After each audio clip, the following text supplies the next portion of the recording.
Hello everyone. I don't really have too much update from my last video. I don't have another book for you yet.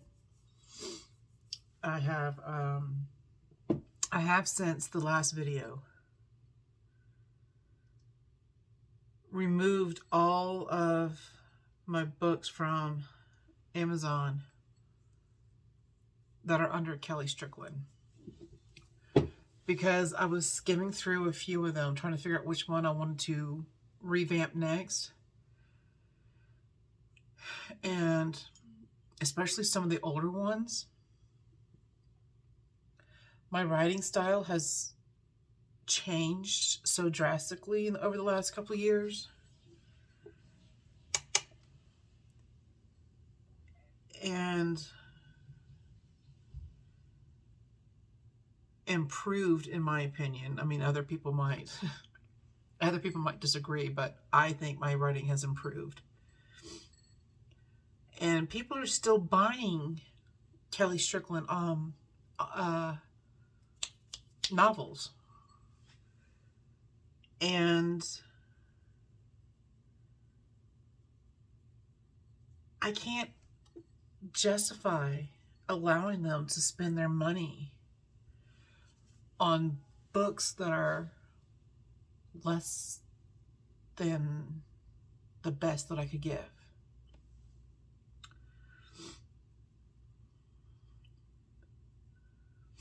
So my eyebrows are almost done growing out, y'all. Oh my gosh, I'm so excited. So I took down all the Kelly Strickland novels until I can get a chance to redo them. And of course,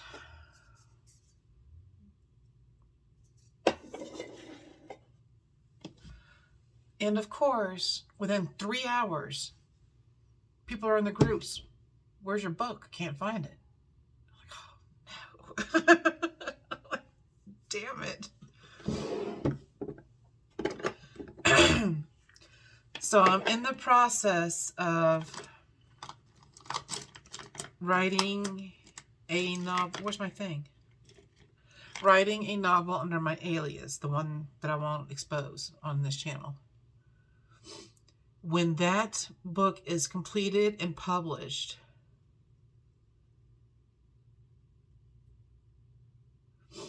I am going to spend the rest of 2023 redoing all of the last few that are still under Kelly Strickland and reissuing them back onto Amazon.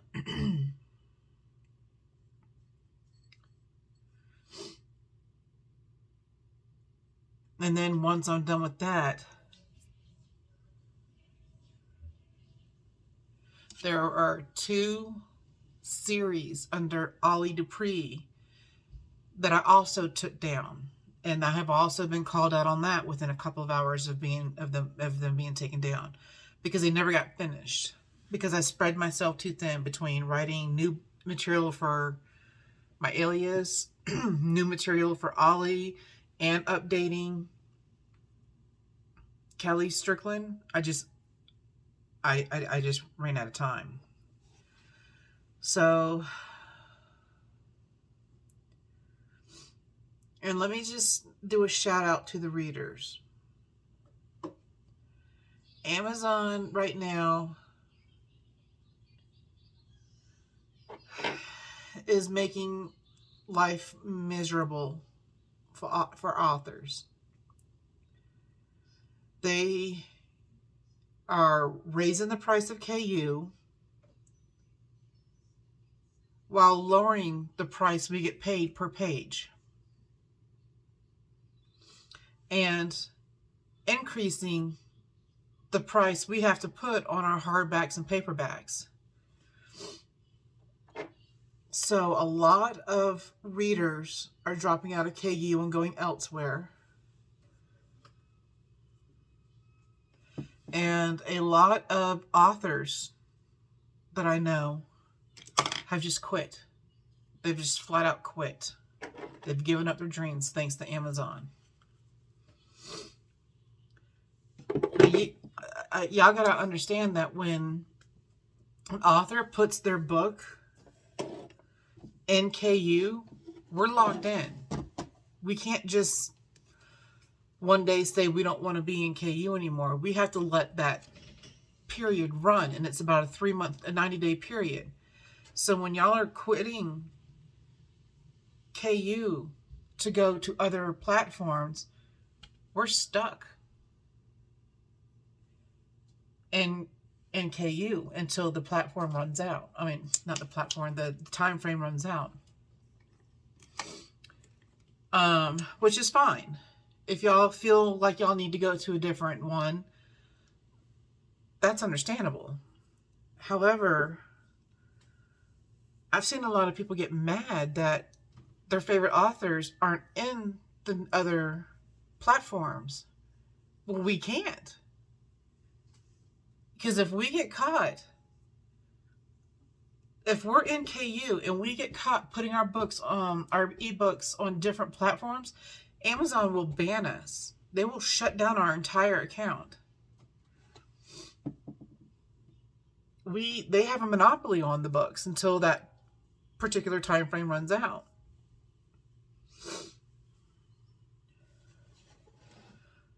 So, I mean, I'm not going to tell you not to do what's best for you as a reader. I'm just asking that if you are leaving KU, give the authors time to finish up their KU so they can put their books on different platforms before getting mad at them.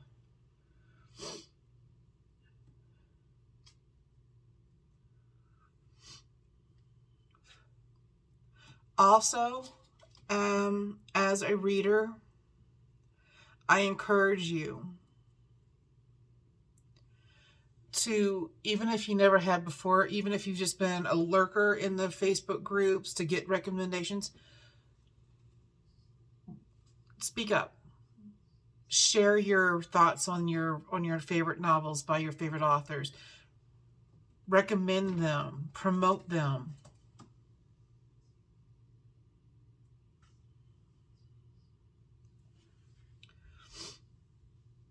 Share their links and everything, and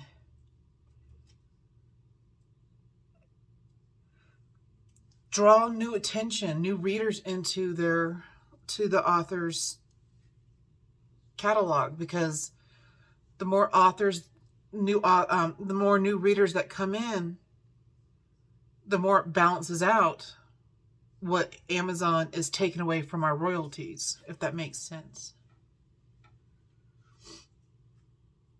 I hope that made sense.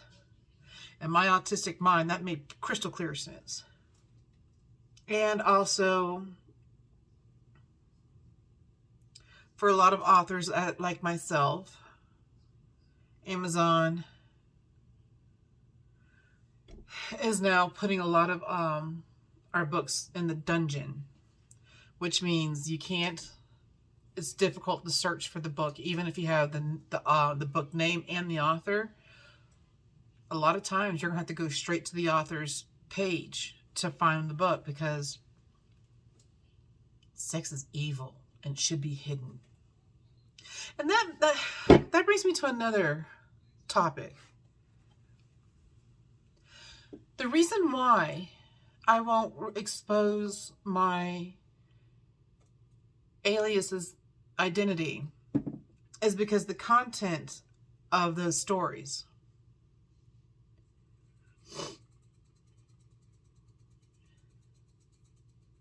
Because when people find out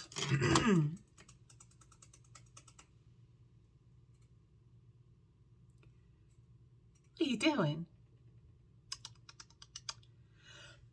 When people find out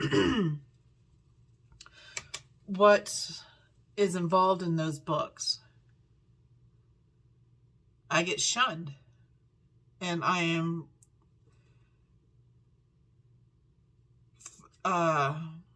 looked at as a depraved pervert.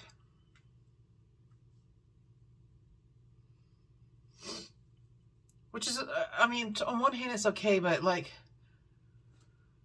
one of the people, one of my friends that I knew personally, as soon as I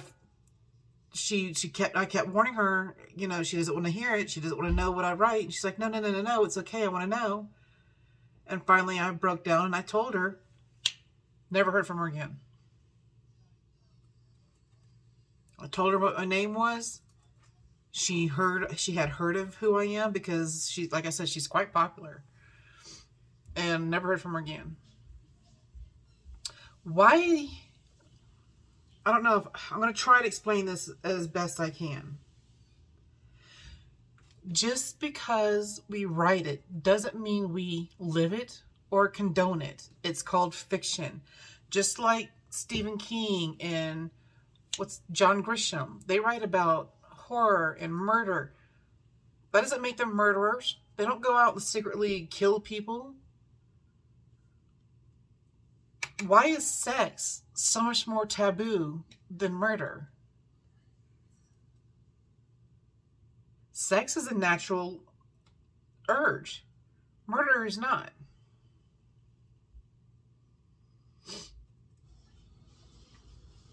But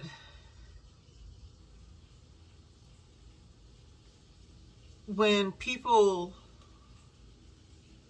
look at thriller authors, they don't sit there and automatically see a murderer.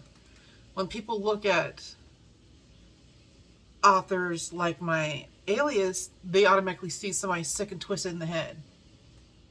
I've talked about this before on my channel. I am a survivor of domestic abuse. I am a survivor of rape and molestation.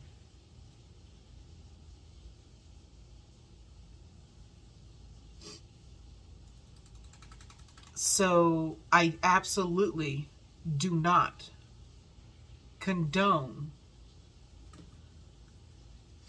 the subject matter in my alias novels. It is dark fiction. Fiction.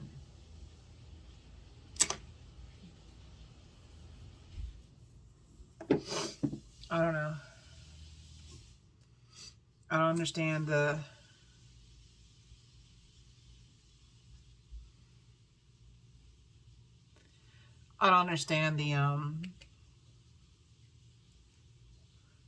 the stigma.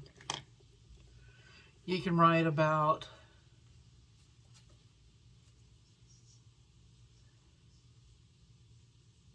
anything you want that's gross or disgusting or violent. But you write about two people getting it on when they shouldn't be getting it on, and suddenly you need help.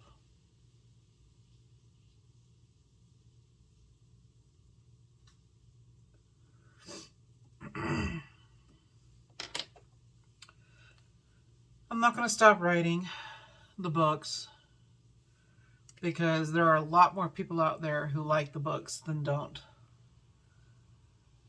And the reason why I have remained anonymous until, thus far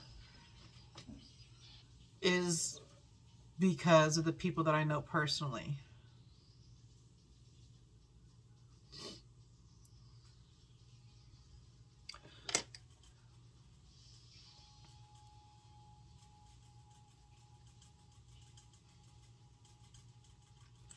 He is in a mood today.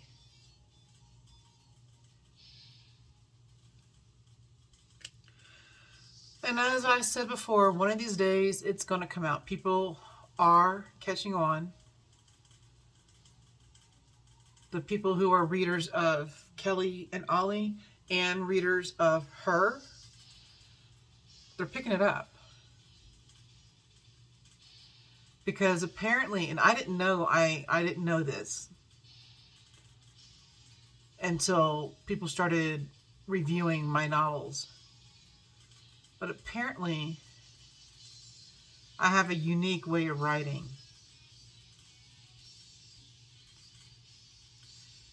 And they're starting to cross over the. This kind of sounds like Kelly. This kind of sounds like Ollie's writing, you know.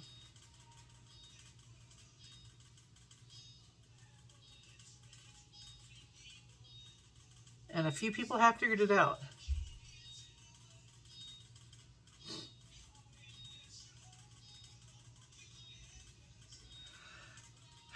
And when they figure it out, I don't deny it.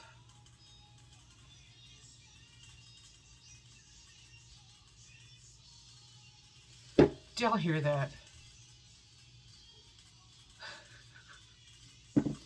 My 28-year-old son is taking a shower listening to the Transformer cartoon theme song. I don't understand, in the year 2023,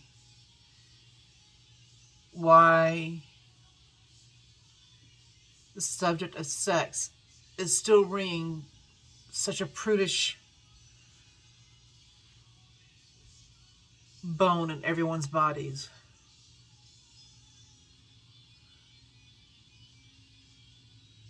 It just doesn't make sense to me.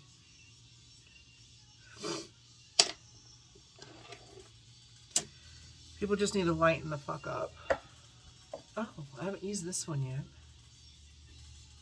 How do you open it? Ooh, it's all sparkles. Sparkles is fun when you're in your 20s. When you're on this side of 50, might use that dark one though. But like I said, sex is a natural instinct, natural urge. So I am a firm believer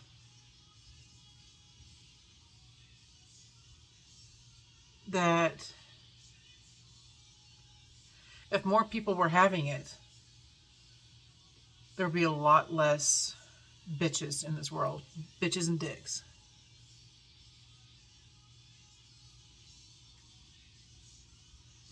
I know if I was having it more, I would be a lot cooler.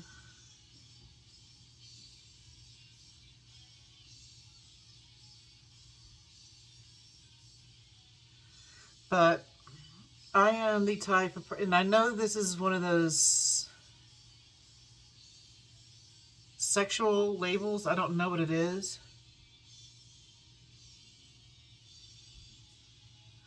I think it's demisexual or something like that. I don't know. I'm not even gonna try and guess because I don't want to offend anybody.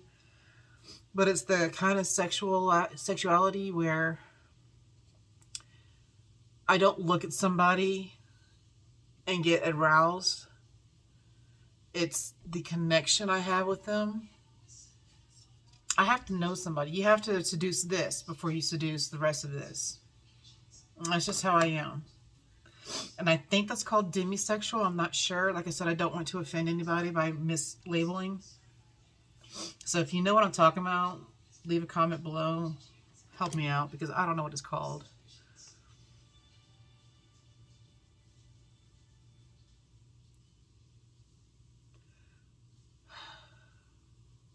That's why I can't do one night stands, and that's why my ex-husband's the only man I've ever slept with. That's why my dating hasn't been going so smoothly, because these guys want to flirt right off the bat, and I'm like, and the second they start, and flirting is fine, you know, but when it turns to sexual flirting, I instantly get turned off, like, ugh, and shut them out.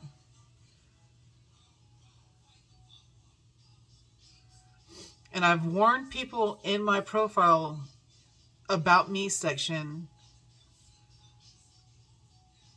that I don't like that. But I guess I try to say it in a non-aggressive manner by telling them that I have to get to know you first and blah, blah, blah, blah, blah. But apparently they don't understand subtlety.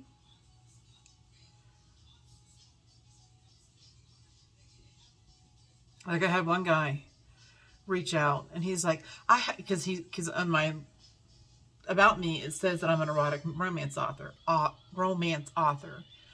And I had one guy never talked to before, but we were mutual. You know, I liked his profile, he liked my profile, and then he messaged me. So I had an erotic dream last night. You want to help me figure it out? Block. I'm telling you, I'm gonna be single forever, which is fine. Can y'all hear that? What the fuck is even that? Changing the subject. It looks like his girlfriend might be moving in with us in September. I've spoken of her before. She still lives in South Carolina. We've done some house hunting, and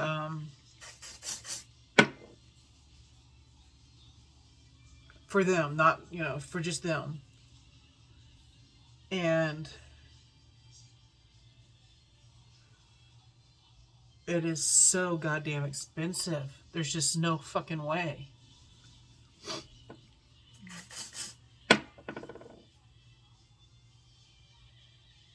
But they're going to be able to afford their own place. Not anytime soon. So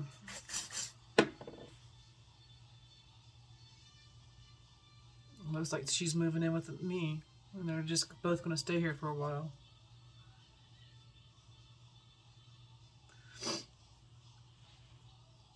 One day I'll have my own place, my own bathroom. I have to share it with a boy. Now I have to share it with another girl. Oh God.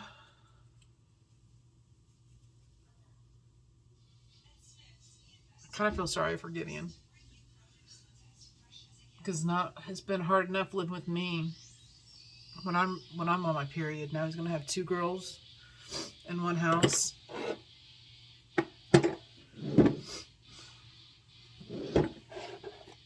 He's in for a rude awakening.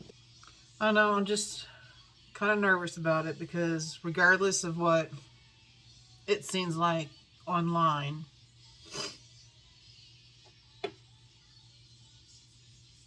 I'm a private person. And I don't know this girl. I think they've been together for about a year now. It's just so weird.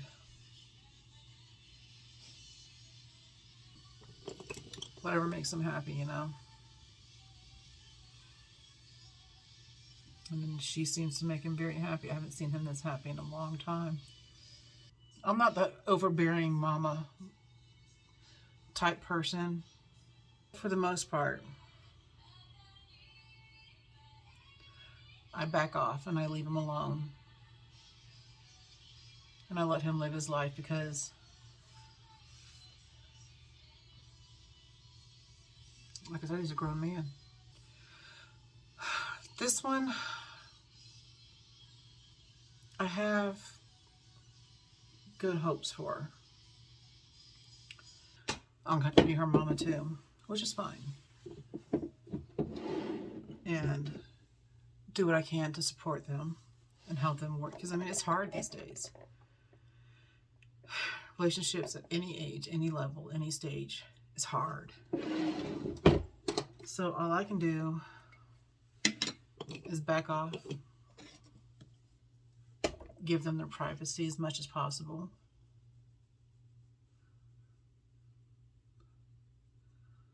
and support them when they ask for it. I'm not going to butt up in their business and give them my 2 cents whenever I feel like they're fucking up. But if they come ask me for help, I'll be there. Because they're still young. I mean, he's 28, but to me, that's still young. So I'll just let them do their thing. and just be there for them whenever they need me. And I'm not going to be the type of person, it's going to be hard on me. This is going to be my challenge. But I'm not going to be the type of mother who automatically, everything Gideon does is gold. If he's fucking up and they ask me for advice, I'm going to call him out. Because when me and my ex-husband got married, both young, in his mom's eyes, he never did anything wrong. In my mom's eyes, I never did anything wrong.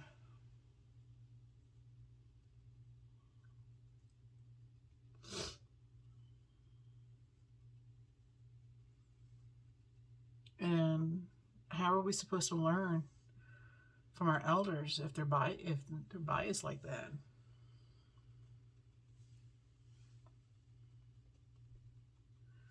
So I'm not going to do favoritisms, especially with her being out here, like I said, with no family or friends.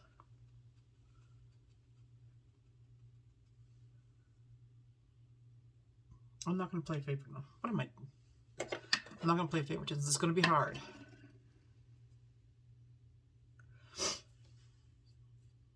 But this is something, you know, got to do what I got to do for both of them. Because if she's coming out here to live with me, like I said, she's going to be my kid now too. I'm going to do whatever it takes to make her feel comfortable, not scared, not alone.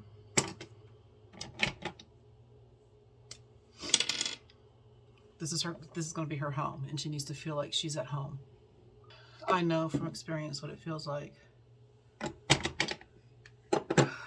to be ousted by an overbearing mother-in-law.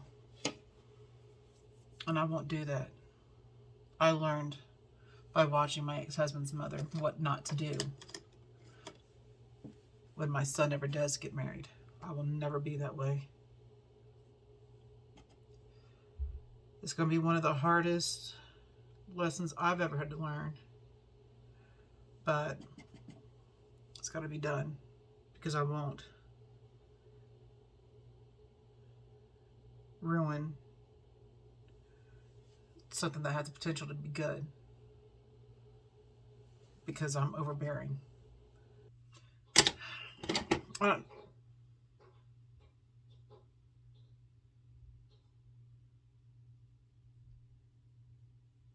was that.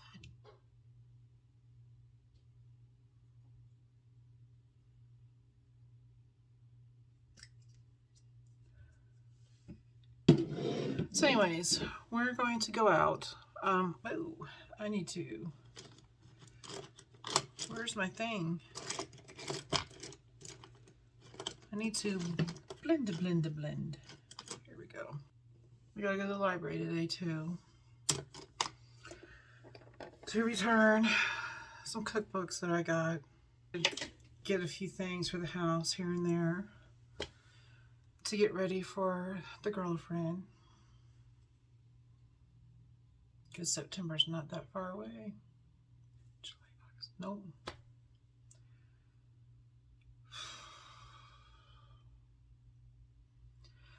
Grandbabies. I might get grandbabies. It'll be worth it if I get a grandbaby out of this. Or 2 or 3. What? Why?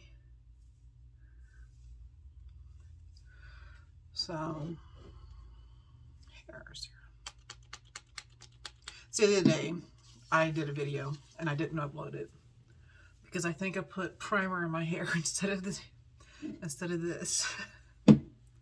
I wasn't paying attention and I just grabbed the bottle. They both look similar-ish.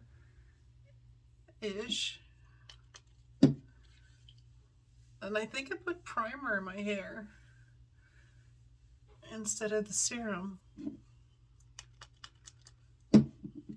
So I didn't upload that video.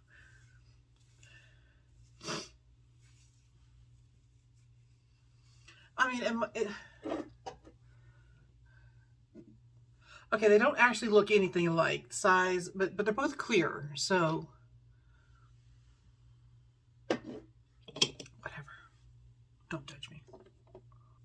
I think he wants to go to an antique store too. So if we go there, we might do some more vlogging. We were supposed to go on a hike yesterday, but bad thing about menopause is even though you're going through it once in a while, you still have a visitor, which is bullshit. So there went those plans for yesterday. Might go today.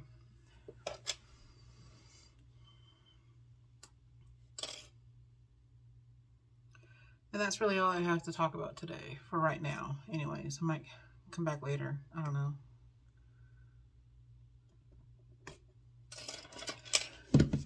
So I need to get dressed and head out. And I will see you later. Bye.